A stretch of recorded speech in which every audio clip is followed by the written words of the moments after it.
Hi guys, this is Bell Channel 2018 and welcome back to my vlog. Itinanggi ni Vilma Santos na pinayuhan niya si Claudine Barreto na idemanda ang estranged husband nito na si Raymart Santiago, pahayag ni Nanay Christy Fermin sa kanyang radyo program nila Romel Chica.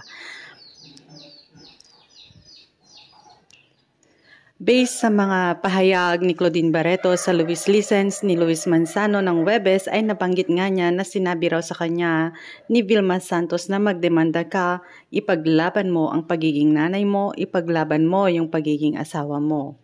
Ipaglaban mo lahat yun, kunin mo kung ano yung nawala sa'yo.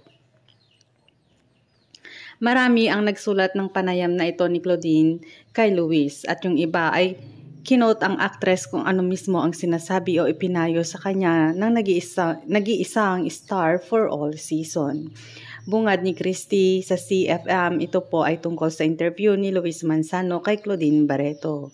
Nagkakaroon kasi ng hindi magandang interpretasyon tungkol sa star for all season na si Miss Vilma Santos. May mga nambabash pa na bakit daw sa ATV pa ang nagtulak kay Claudine na idemanda si Raymart.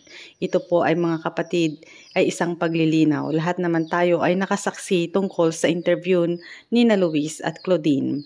Ikinuwento ni Claudine na sila ni Vilma Santos ay super close maging sila ni Edu Manzano. Kung baga tagapagligtas nga ang tawag niya sa maraming pagkakataon na down siya sa kanyang buhay. Maaaring nagkwento si Claudine kay Ate Vilma at sabi naman ni Ate Vilma bilang anak-anakan niya si Claudine, tama yung magtrabaho ka pero kunin mo ang para sa'yo. Ipaglaban mo ang para sa'yo. Hindi naman siya nagsabing, sige Claudine, idemanda mo si Raymart. Bawiin mo yung mga kinuha niya sa'yo. Wala pong ganon. Ayusin natin ang senaryong ito dahil nalalagay si Ate V sa isang sitwasyon na hindi naman niya ginawa, di ba? Ang tanong ni Christy Fermin kay Romel. Sagot naman ng co-host, opo, ako nga nagulat din na close pala sila Ate V at saka si Claudine. Alam mo yung di ba ang close mo na sa isang tao, masasabi mo yung ganito kung ang gusto mong gawin ay ipaglaban mo yung mga nararapat na sayo at para sa mga anak mo. Susog ni Christy at saka si Claudine ang nagkukwento sa kanyang nanay-nanayan, sa kanyang idolo at nakasama sa pelikulang Anak. At mula noon ay naging close na sila.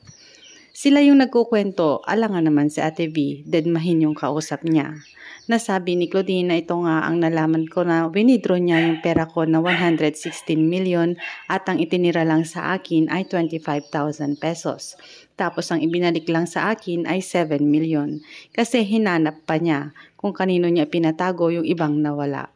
Isang bangko pala yung Ate V, sabi siguro niya. Natural ang sasabihin na Ate V, diba? Hindi naman talaga parehas yung ganon. Laban. Sabi niya, siguro o hayan, magtrabaho ka, sayang yung panahon, kunin mo ang para sa'yo, ipaglaban mo yun. Ngayon may nababasa nga na sa Ate V raw ang nagtulak o nag-udyok daw kay Claudine